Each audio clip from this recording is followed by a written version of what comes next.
तो इस मूवी की शुरुआत में हम त्सुकिको नाम की एक जापानीज हाई स्कूल स्टूडेंट को देखते हैं जो कि फोटोग्राफी क्लब की मेंबर थी और वो हर जगह हर एक चीजों की फोटोज लेती रहती थी। और एक दिन वहां से घर जाते जाते वो एक कंस्ट्रक्शन साइट पर रुकती है वहां की फोटोज लेने के लिए और वो वहां पर अपनी बेस्ट फ्रेंड योशी के साथ थी जो कि उससे पूछती है कि आखिर त्सुकिको कोई खूबसूरत जगह की फोटोज क्यों नहीं लेती जैसे सनसेट्स वगैरह। और वहीं पर वो मिल जाते हैं त्सुकिको की स्टेप सिस्टर से जिसका नाम टोमी था। हमारे यहाँ वो कुत्तों का नाम होता है वैसे। एनीवेज यहाँ पर टॉमी अपने बॉयफ्रेंड टोशियो के साथ थी और हम देख पाते हैं कि त्सुकिको का भी टोशियो पे क्रश था, इसलिए इस बात से वो टॉमी से जेलस थी और वो टॉमी को अपने पास बुलाती है ताकि वो उनकी फोटोज ले पाए। और जब वो लोग बातें करते करते कंस्ट्रक्शन साइट पर चल रहे थे त्सुकिको उसकी फोटोज ले रही थी कि अचानक ही टॉमी बताती है कि वो जानती है कि त्सुकिको कैसा फील करती है क्योंकि वो उससे हमेशा जेलसी फील कर पाती है और बताती है कि ये जेलसी त्सुकिको को बाद में मुश्किलें में भी डाल सकती है। पर त्सुकिको इस बात को नहीं मानती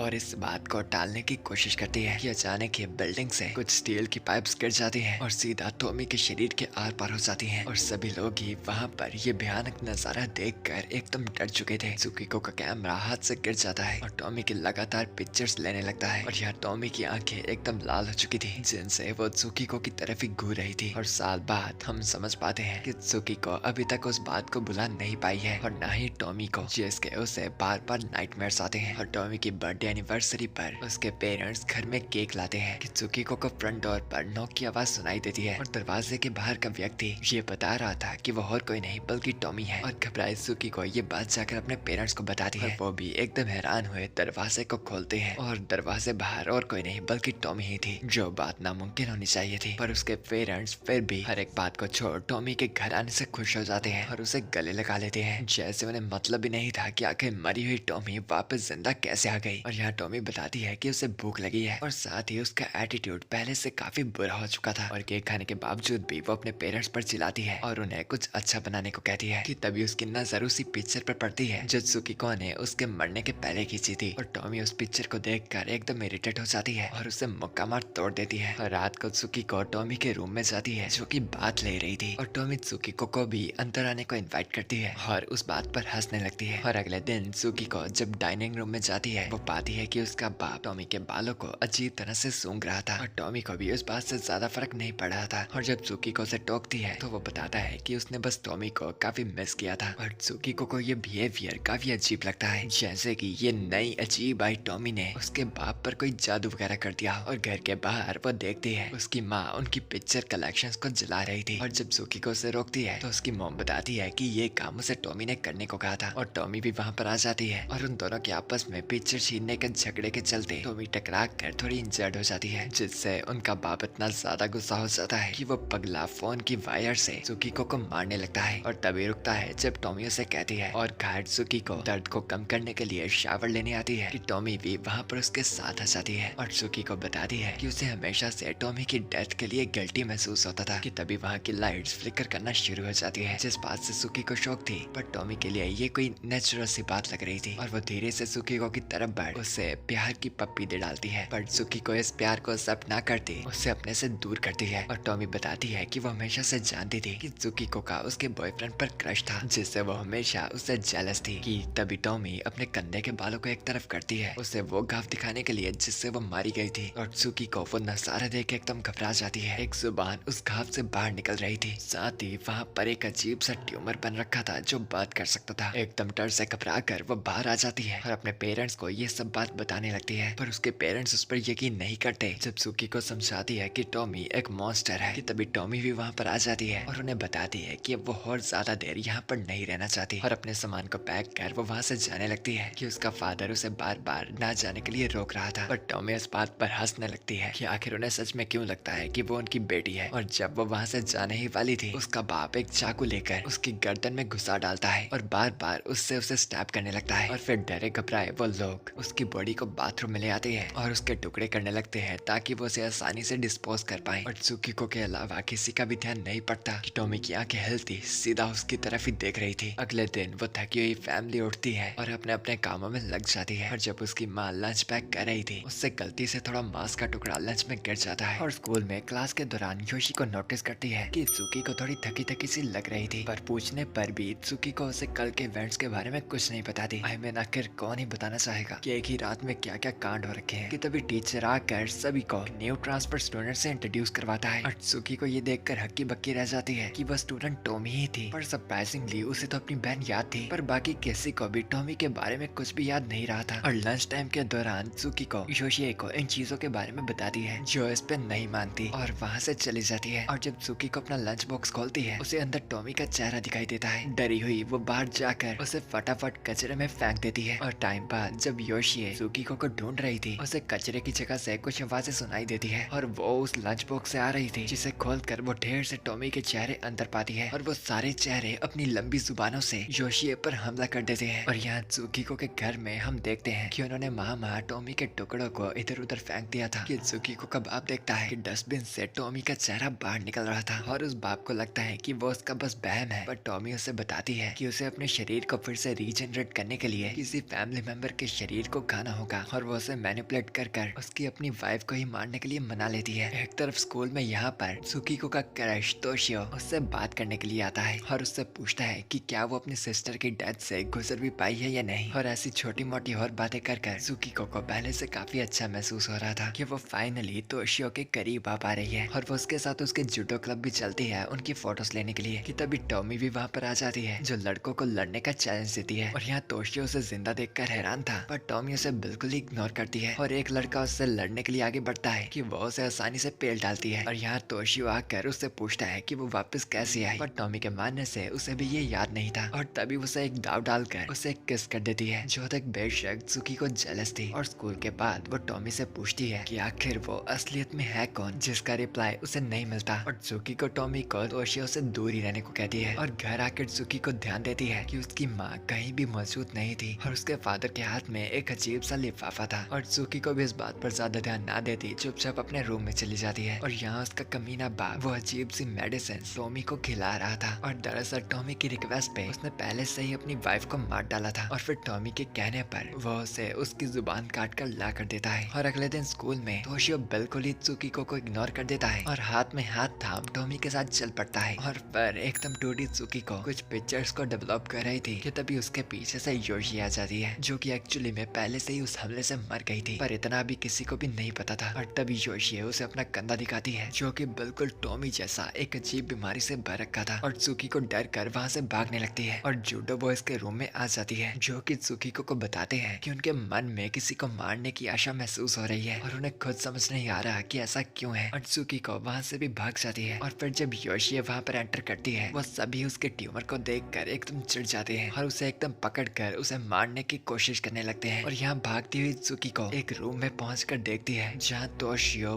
बार बार टॉमी को मार रहा था। वो लगातार उसे स्टेप करी जा रहा था जैसे कि वो पोसेस हो रखा हो। और आवाज सुनने पर तोशियो डरा हुआ एकदम होश में आ जाता है और टॉमी से माफी मांगने लगता है उसे मारने के लिए। और सुकीको उसे पकड़कर उसे वहाँ से भागने के लिए ले जाने लगती है, पर वो नल्ला तो इस लाश के साथ ही टेकना चाहता था। और तभी वो खून का ढेरा चलते हुए फिर से टॉमी का रूप ले लेता है और वो टॉमी और तोशियो किस करते हैं जो नजारा सुकीको के लिए काफी भद्दा था। और यहाँ जूडो टीम योशिए का सर काटने वाली थी और फाइनली वो उसका सर काट देते हैं और उस बॉडी को छुपाने की तैयारी करने ही लगते हैं कि उससे पहले वो मुर्दा लाश अपने आप ही उठ जाती है जहाँ सिर की जगह अब बस वो ट्यूमर था। और वो अजीब तरह से चलती वहाँ से बाहर चली जाती है। और यहाँ उन दोनों हफ्सियों की ये हरकतें देखकर सुकी को एकदम गुस्सा होकर तोशियो को स्टैब कर देती है और फिर गुस्से में टॉमी को भी स्टैब कर देती है जिससे टॉमी की बॉडी एकदम ही फट जाती है। लेकिन अब योशिए की बॉडी सुकीको के पीछे पीछे ही भाग रही थी और भागते भागते उसे रास्ते में जूडो टीम दिखती है जिनके पहले ही एल लग रखे थे और वो ऊपरले कमरे में आकर अपने आप को लॉक कर लेती है। पर यहाँ पर भी वो सेफ नहीं थी। उसके पिछले डस्टबिन के अंदर से टॉमी का सर बाहर आ रहा था और ये वही टॉमी थी जिसे उसका बाप खिला रहा था। और उसका शरीर एक अलग ही तरह से बन गया था कि उसके बालों में भी ढेर से सर टंग रखे थे। और सुकीको की यहाँ पर ही ऐसी तैसी हो गई थी कि वहाँ से एक और टॉमी बाहर निकलती है और योशिए भी कमरे के अंदर आ चुकी थी और उन टॉमी में से एक टॉमी उसके नजदीक बढ़ने लगती है उसे किस करने के लिए। पर जगदम ही सुकीको की जाग खुल जाती है और वो देखती है कि ये बस एक सपना था। और नीचे ब्रेकफास्ट के लिए आकर उसे पता चलता है कि वो तो घर की लौती बच्ची है और उसे लगता ही है कि ये सब बस एक सपना था। कि वो देखती है कि उसका अजीब बाप पहले से भी ज्यादा बावला होकर ढेर से बालों के गुच्छे को निकल रहा था। और डर कर जब वो अपनी माँ के पास जाती है उसका तो और भी बुरा हाल था और वो दोनों ही उस पर टूट पड़ते हैं कि सुकीको उनसे बचकर भाग रही थी। और बचते हुए उसे लिविंग रूम में उसे टॉमी का बहुत ही बड़ा सर दिखाई देता है और साथ ही टॉमी के सरों से बना हुआ एक सेंटीपीड जो कि त्सुकिको का पीछा करते हैं और रास्ते में ही उसके पेरेंट्स को भी मार देते हैं। और सीढ़ियां चढ़ते हुए उसे ऊपर तोशियो दिखता है जो उसे धक्का मारने की कोशिश करता है, पर वो उल्टा उसे धकेल देती है। और योशियो भी आती है, पर बेचारी वो भी घूमकर नीचे चली जाती है, जिससे वो सेंटीपीड बुरी तरह खा लेते हैं। और त्सुकिको अपने आप को रूम के अंदर बंद करने की कोशिश करती है, पर उसे रुकना पड़ता है जब वो जाइंट टॉमी उसके सामने आ जाती है। पर फिर वो उसकी लगातार तस्वीरें खींचकर उसे एकदम इरिटेट कर देती है, जिससे टॉमी नीचे चली जाती है। और फिर थोड़े टाइम बाद त्सुकिको खुद नीचे जाकर उस जाइंट टॉमी को बताती है कि वो लोती है जो कि टॉमी को समझ सकती है। और यहाँ उन बहनों की आपस में बनी जाती है कि वो सेंटीपीड त्सुकिको को घेर कर उसे मार देती है। और फिर टाइम बाद हम त्सुकिको को घर से बाहर निकलते देखते हैं, जो कि टॉमी से काफी सिमिलर लग रही थी। और रास्ते में चलते हुए हम देखते हैं कि काफी लोगों का चेहरा बिल्कुल टॉमी जैसा ही था, और वो किसी आदमी से मिलकर उसके साथ उसके घर जाने को मान जाती है। और लास्ट सीन में हम उस आदमी को भी देखते हैं जो उसे बार बार स्टैब कर मार रहा था। और यहाँ आईने में वो टॉमी को देख पा रही थी और दोनों ही बहनें आपस में हंसने लगती हैं।